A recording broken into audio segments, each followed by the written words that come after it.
دیکھ تیرا بیٹا اور دیکھ تیری ماں. یہ ہے وہ تیسرا کلمہ جو خداوند یسوع مسیح جب وہ صلیب پر تھے وہ کہتے ہیں. میرے عزیزو ٹوٹل کتنے کلمے ہیں؟ 7 کلمے ہیں. لیکن اگر ہم ان کلموں کا بغور مطالعہ کریں تو جو پہلے 3 کلمے ہیں وہ خداوند یسوع مسیح نے دوسروں کے حوالے سے کہے. یعنی جب ہم پہلا کلمہ پڑھتے ہیں تو وہ یہ ہے کہ اے باپ ان کو معاف کر کیونکہ یہ نہیں جانتے کہ کیا کرتے ہیں. یعنی یسوع دوسروں کے بارے میں بات کر رہا ہے. پھر دوسرا کلمہ ہے جب یسوع ڈاکو سے کہتا ہے کہ میں تجھ سے سچ کہتا ہوں کہ آج ہی تو میرے ساتھ فردوس میں ہوگا.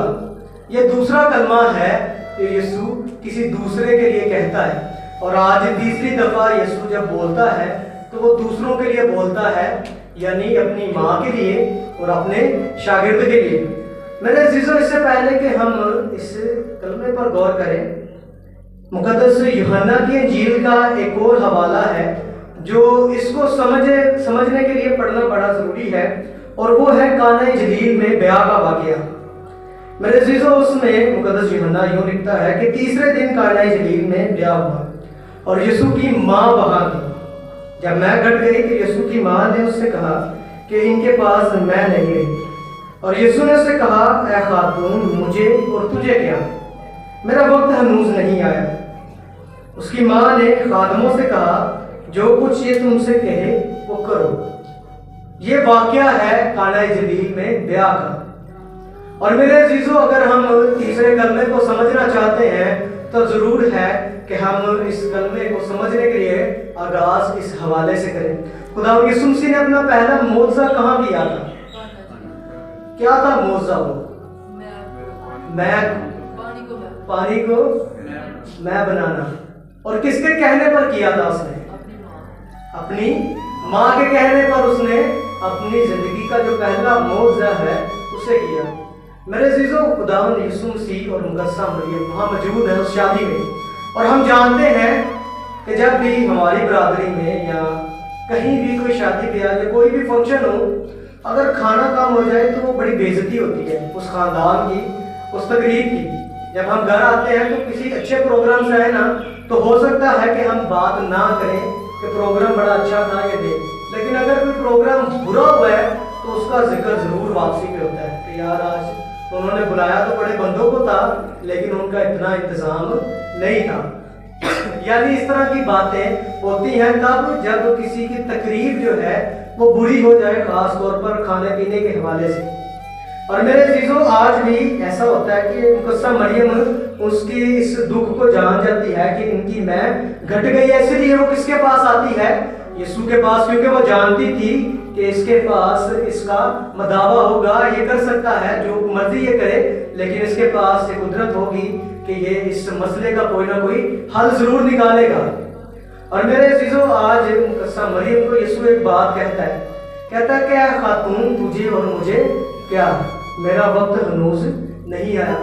دیکھنے میں تو یہ صرف ایک جملہ ہے, چند الفاظ کا مجموعہ ہے, لیکن اس میں ایک پوری لمبی کہانی ہے جو یسوع مقدسہ مریم کو کہتا ہے کہ تو مجھے معجزہ کرنے کے لیے کہتی ہے لیکن تجھے پتا ہے تو کیا کرنے کو مجھے کہہ رہی ہے. آج جب مقدسہ مریم یسوع سے معجزہ کرنے کو کہتی ہے اور یسوع مسیح کہتے ہیں نا کہ تجھے اور مجھے کیا, تو یسوع مسیح سے کہتے ہیں کیا تو چاہتی ہے کہ میں اپنی الوہیت, میں اپنی خدائی, میں اپنی قدرت اپنے وقت سے پہلے ہی ظاہر کر دوں. پھر یسوع سے کہتا ہے کہ اگر میں اپنی قدرت کو, اپنے معجزات کو ظاہر کروں گا تو لوگ جان جائیں گے کہ میں کوئی عام شخص نہیں بلکہ خاص ہوں. یسوع یہ بھی سے کہتا ہے کہ آج تک میں بڑائی کا بیٹا کہلاتا ہوں, کہ دیکھو یہ کس کا بیٹا ہے؟ بڑائی کا بیٹا ہے. لیکن یسوع کہتا ہے کہ جب میں اس کام کو کر دوں گا تو یاد رکھنا کہ میں بڑائی کا بیٹا نہیں رہوں گا بلکہ کس کا بیٹا کہلاؤں گا؟ خدا کا بیٹا. کس کا بیٹا؟ خدا کا بیٹا. اور میرے عزیزو یسوع آج اس سوال میں کہ تجھے اور مجھے کیا, اس میں یہ بھی مقدسہ مریم سے کہتا ہے کہ تیرا اور میرا رشتہ بھی بدل جائے گا. یاد رکھ کہ آج سے پہلے تک ہمارا رشتہ یہ تھا کہ تو میری ماں تھی اور میں تیرا بیٹا تھا۔ سب لوگ یہ جانتے تھے کہ مریم جو ہے وہ یسوع کی کیا ہے؟ ماں ہے، اور یسوع اس کا کیا ہے؟ بیٹا ہے۔ یہ رشتہ تھا بس۔ لیکن یسوع سے کہتا ہے کہ آج جب میں تیرے کہنے پر اس کام کو کروں گا، اس معجزے کو کروں گا، تو یاد رکھ کہ میری نجات کا وہ منصوبہ جسے میں لے کر آیا تھا اسے مجھے شروع کرنا پڑے گا، اور جب میں شروع کروں گا اس نجات کے منصوبے کو تو بہت سارے لوگوں کو بچاؤں گا بھی، اور تیرا اور میرا رشتہ ویسا نہیں رہے گا، کیونکہ جتنے لوگوں کو میں بچاؤں گا تو صرف میری ماں نہیں بلکہ ان سب لوگوں کی بھی ماں کہلائے گی۔ اور میرے عزیزو، یسوع سے یہ بھی کہتا ہے کہ تو مجھے یہ تو کہہ رہی ہے کہ ان کے مدد کر، لیکن یاد رکھ کہ یہ میرا معجزہ کلوری کے راستے پر پہلا قدم ہوگا۔ اس معجزے کو کرنے سے میرا وہ سفر جو اس پہاڑ پر جہاں مجھے صلیب دی جائے گی ادھر تک جائے گا، اس کا آغاز ہو جائے گا اس معجزہ کرنے سے، کیونکہ لوگ جان جائیں گے کہ میرے پاس قدرت ہے اور لوگ اس قدرت کو قبول نہیں کریں گے، اسی لیے وہ میرے ساتھ غلط کریں گے۔ یسوع جانتا تھا، اس لیے اس نے اس سوال میں کہ تجھے اور مجھے کیا، اس نے یہ بھی مقدسہ مریم کو کہہ دیا، اور پھر مقدسہ مریم کو وہ کیا لقب دیتا ہے آج قانا جلیل میں بھی، اور آج کلمے میں کیا کہتا ہے وہ؟ اے خاتون، وہ ماں نہیں کہتا۔ اکثر اس کو کچھ لوگ تنقید کا بھی مطلب بناتے ہیں موضوع کہ یسوع تو اپنی ماں کو ماں کہتا ہی نہیں تھا، بلکہ کیا کہتا تھا؟ خاتون کہتا تھا۔ میرے عزیزو، آپ میں سے کوئی جانتا ہے کہ بائبل مقدس کس زبان میں لکھی، مطلب یوحنا کی انجیل خاص طور پر کس زبان میں لکھی گئی تھی؟ یونانی زبان میں لکھی گئی تھی۔ یوحنا کی انجیل کس زبان میں؟ یونانی زبان میں۔ اور یونانی زبان میں یہ جو لفظ ہے نا خاتون، یہ ایک ایسی عورت کے لیے استعمال کیا جاتا ہے جو ایک مکان کو گھر بناتی ہے۔ کیا بناتی ہے مکان کو؟ مکان تو کہتے ہیں نا مزدور بناتے ہیں، یعنی مستری مزدور جو محنت کرتے ہیں، جو اینٹوں کو جوڑتے ہیں اور ایک ویران جگہ کو ایک مطلب مکان تشکیل دے دیتے ہیں۔ لیکن اس مکان کو گھر تب بنایا جاتا ہے جب اس میں لوگ آپس میں آ کر رہیں۔ اور میرے عزیزو، ہاسٹلوں میں یا ایسی جگہ جہاں لوگ کرائے میں رہتے ہیں ادھر بھی لوگ آپس میں آ کر رہتے ہیں، لیکن ان کے وہ گھر نہیں ہوتے، وہ مکان ہی رہتے ہیں۔ گھر تب بنتا ہے جب ایک خاندان کے افراد آپس میں مل جل کر رہتے ہیں۔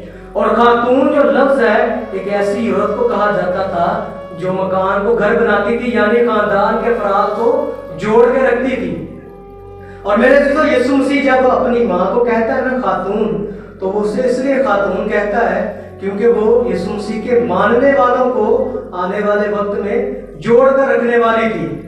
اور اس کی بھی بات ہم سنیں گے کہ کس طرح وہ نمونہ بنتی ہے اس خاندان کا، کس لیے یسوع سے خاتون کہتا ہے، وہ اپنی زندگی میں ہی اس کی گواہی دے کر جاتی ہے۔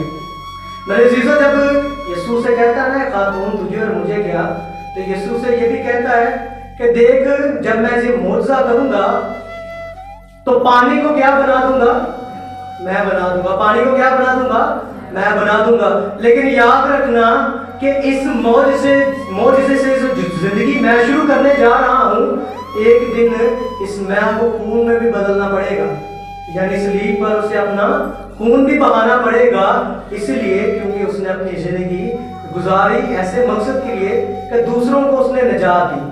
میرے عزیزو، آج خدا یسوع مسیح جب کلمے کی بات ہم کرتے ہیں تو 3 سال بعد، کتنے سال بعد؟ یعنی قانا جلیل کے 3 سال بعد یسوع مسیح صلیب پر ہے، اور وہ اس بات کو یاد کرتا ہے کہ قانا جلیل سے میری زندگی کا جو سفر شروع ہوا تھا آج کلوری تک آ پہنچا ہے۔ جس بات کی اجازت میری ماں نے مجھے دی تھی، میں آج وہ کرنے میں فخر محسوس کرتا ہوں، یعنی اس قابل رہا ہوں کہ میں وہ کام کر سکوں۔ میرے عزیزو، غور کریں، اگر کوئی ماں یا باپ جانتی ہو کہ اس کا بیٹے کو کچھ ہونے والا ہے اور وہ روک سکتی ہو تو کیا کرے گا؟ وہ روکے گا کہ نہیں؟ یا کوئی ماں یا باپ سے کوئی پوچھے آ کر کے تو اپنا بیٹا قربان کر دے تو کوئی کرے گا کہ نہیں کرے گا؟ کرے گا کہ نہیں؟ نہیں کرے گا۔ لیکن مقدسہ مریم خود یسوع مسیح کو اجازت دیتی ہے